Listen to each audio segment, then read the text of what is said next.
पारिवारिक कलहरु जड़े महिला निजर जीवन हारी देइथिबा तांको शाशुघर लोक माने कहिथिबा बेले मृत महिलांको बापघर लोक माने किंतु तांको हत्या करा जाइथिबा अभियोग आनिछंती। एपरी एक अभावनीय घटना घटिछि बालेश्वर जिल्ला खैरा थाना गगनधूली पंचायत मल्लिकापुर ग्राम रे।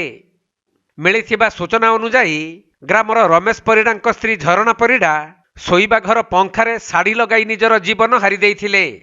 परे शाशुघर लोक माने देखि ग्रामवासी मानकु डाकी तांको मृतदेह को तळकु आनी सुआई देइथिले।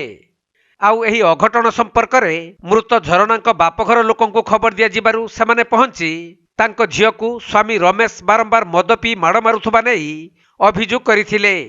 एपरिकी गतकाली मध्य झरणांकु तांको स्वामी माड़ मारी मारी देइथिबा नेई खैरा थाना रे लिखित अभियोग करिसंती। तेणु पुलिस अभियोग पाइबा परे तांको घर को आसी एही अघटन संपर्क रे तदंत आरंभ करिसंती। जब विवाह देइतली 6 वर्ष तळे चुड़ीगड़िया मल्लिकापुर गला परे से कौन कले टंका पैसा मत मागुथे जे लक्षे टंका मत दियो गोटे दुकान कर व्यवसाय कर बसिया ससुर दिखती न दे पाइलू झील को कौन कले ना एमती जंत्रणा दौले तापर शुणी पाली पुणी झील कहले पिला पिली मोर हो ना।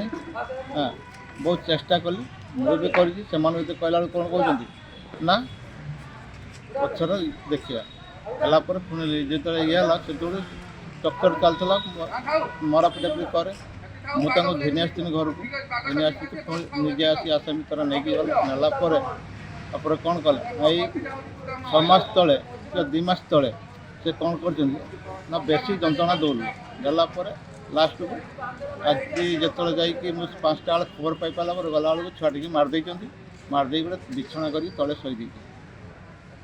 हाँ जुटी ये अच्छे मो पाखे किए कहले आप